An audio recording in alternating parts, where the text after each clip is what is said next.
Hello friends, good morning. তো সকাল সকাল দেখো আমি রান্নাঘরে চলে এসেছি, আর এই যে চুটকিতে বাসনগুলো গুছানো হয়ে গেল। বহুদিন পর আমি ব্লগটা নিয়ে আসলাম, মানে অনেক দিনই বলতে গেলে। আজ করব করব করব করব এডিট করা আর হয়ে উঠছে না। তো যাই হোক, আলটিমেট করেই ফেললাম, আর ভয়েসটা দিয়ে তোমাদের কাছে ব্লগটা নিয়ে আসলাম। আমি বেসিনে বাসনগুলো মেজে নিচ্ছি, কেননা ভাবি আসেনি, তো বাসনগুলো তো মাজার দায়িত্ব আমার। তো বেসিনে মেজে ফেলছি, আর বাইরে যায়নি, বৃষ্টি পড়ছিল, আর এতটাই গরম, অল্প অল্প বৃষ্টি পড়ছে, ওই জন্য গরমটা বেশি লাগছে। যেহেতু এটা অনেক দিনে শ্যুট করা না, তখন মানে টানা বৃষ্টি চলছিল। আর এই গ্যাস ওভেনটা আমার তো মোছাই থাকে, তবু আমি আরেকবার, ওই বাসি বলে একটা বস্তু আছে না, যতই আমরা পরিষ্কার করে রাখি, রাতে সকালে একবার নেতা বোলাতেই হয়। আর গরমের চোটে সামনের চুলগুলো এমনভাবে পাগলের মতো আসে, ওই জন্য আমার হেয়ার ব্যান্ডটা দিতেই হয়। তো চলো, দেখতে দেখতে রান্নাঘরটাও ক্লিন করে ফেললাম সকাল সকাল, তখনও কেউ ওঠেনি। তো রান্নাঘর ক্লিন করে সোজা চলে গেছি একদম চায়ের ডিপার্টমেন্টে। চাটা দেখো পাউরুটি দিয়ে মানে সেঁকে নিয়েছি, আর সকালে এই যে রুটি করে নিয়েছি আর পরোটা। এই ছিল আজকের ব্রেকফাস্ট, আর সঙ্গে আলুর তরকারি ধনেপাতা দিয়ে।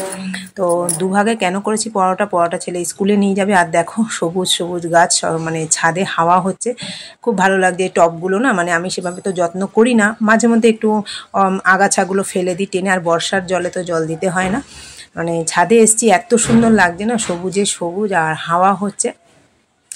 আর আকাশটা দেখো মেঘলা মেঘলা, কোথাও নীল নীল, কোথাও সাদা সাদা মেঘে ভরা, হালকা হালকা। নীলকণ্ঠ দেখো গাছে ফুটে আছে, নীলকণ্ঠ গাছটা খুব সুন্দর পাতা ছড়িয়েছে।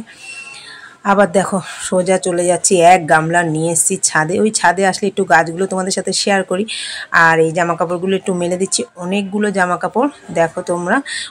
এই বৃষ্টির দিন হলে কি হবে, কাছাকাছি কিন্তু বন্ধ নেই। আমি কেন, আশা করি সব হাউস ওয়াইফদেরই কাছাকাছি বন্ধ থাকে না। যেভাবেই হোক রোজ দিন কাচতে হবে, আর এগুলোকে শোকাতে হবে, এটাই টার্গেট মানে থাকে আর কি সবারই। তো সকাল সকাল মেলে দিচ্ছি, মানে আকাশটা মেঘলা, আর ভাবছি কখন আজকে কি আদৌ সূর্যি মামার মুখটা আমি দেখতে পাবো। এতগুলো যে জামা কাপড় আদৌ কি দেখতে পাবো, তো এগুলো ভাবছি আর মেলছি। তো ভাবলে কি হবে, সূর্যি মামা যদি দেখা না দেয়, আর তো কিছু করার নেই। উনি যদি ইচ্ছা করেন দেখা দেবে, উনি যদি ইচ্ছা না করেন দেখা দেবে না।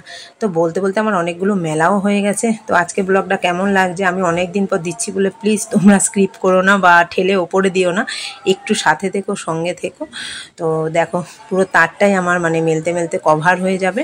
আর তোমাদের ব্লগগুলো আমি মাঝে মধ্যে দেখি, ওই যে সরি, তোমাদের ব্লগগুলো আগের মতো দেখতে পারি না, তবুও যতটা সামনে আসে আমি দেখে দিই। কমেন্টগুলো ধরে ধরে যাই, সবার পরিবারে এখন আর যেতে পারি না, আমি তো স্বীকারই করি। মানে যত মানে বয়স হচ্ছে, দিন যাচ্ছে, একটা শরীরে মনে আলিস্যি ক্লান্ত ভাবটা চলেই আসছে। তার মধ্যে সংসারে কাজও তো করতে হয়, আর এই ব্লগও একদম ছেড়ে দিতে পারি না। অনেক দিনের মানে একটা মায়া পড়ে গেছে চ্যানেলটার উপরে, একই সময় ভাবি ছেড়ে দেবো, আর শরীরে দেয় না। চলো ছাদের থেকে সোজা চলে এসেছি একদম দুপুরের মেনুতে। দেখো এখানে আলুগুলো কেটে নিলাম, আর উচ্ছে একটু ভাজবো, আর প্রেশার কুকারে ভাত করে নিয়েছি।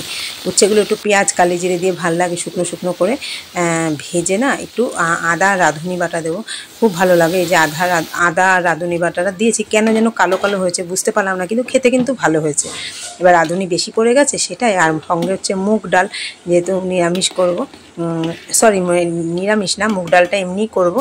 আর দেখো আদা ফোড়ন দিয়ে, আদা জিরে শুকনো লঙ্কা ফোড়ন দিয়ে মুগ ডালটা করে নিচ্ছি। আর এটা হচ্ছে শঙ্কর মাছ, আমার ফেভারিট শঙ্কর মাছ। তো শঙ্কর মাছগুলো করে নিচ্ছি। আমার দিদি আর দিদির মেয়ে, দাদার ছেলে সবাই আসবে। তো রান্নার প্রিপারেশান চলছে তোড়জোড় করে।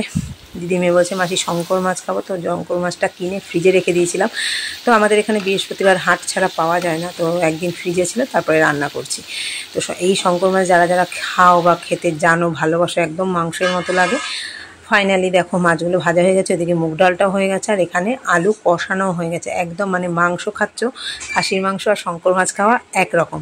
আর এদিকে ভাতও হয়ে গেছে মোটামুটি, আর শঙ্কর মাছটা দেখো একদম মনে হচ্ছে খাসির মাংসগুলো একদম উপরে সাজিয়ে রেখেছি আমি, তাই না? দেখে তোমাদের একটু মানে কেমন লাগছে, ভালো লাগছে নিশ্চয়ই। ওই যে তোমাদের বললাম না, শঙ্কর মাছটা আগে এনে রেখেছি, আগের দিন বৃহস্পতিবার, এটা আগের দিন রেলগেট, আমাদের এখানে বৃহস্পতিবার হাট বসে রেলগেটে, মানে ট্রেনটা যাচ্ছে আর গেট পড়েছে, বীভৎস ভিড়। আমরা জ্যামে আটকে আছি। শঙ্কর মাছটা নিতে এসেছি সন্ধ্যাবেলা, দাদাভাই তো কাজ থাকে, তো কাজটা সেরে সন্ধ্যাবেলা এসেছি। আর এখানে গেটে তো আটকে গেছি, গেট পড়েছে রেল লাইনে। তো সোজা চলে যাচ্ছি আমরা একদম হাই স্ট্রিটে, মাছটা কিনে চলে যাচ্ছি সোজা হাই স্ট্রিটে কাজটা সেরে সোজা চলে এসেছি ঘরে। এবার সন্ধ্যাবেলা দুধ চা মেয়ে চলে এসে, আর এই যে ফ্রাইগুলো স্ন্যাক্স নিয়ে এসেছি আসার সময়। ফ্রেন্ডস, ভিডিওটা এখানে শেষ করছি। আশা করি তোমাদের ভালো লাগবে। স্ন্যাক্সগুলো দেখতে কেমন লাগছে, খেতে কিন্তু দারুণ ছিল। যদি ভালো লাগে লাইক শেয়ার কমেন্ট করো, আর আমার পাশে থেকেও আমরাও আসি।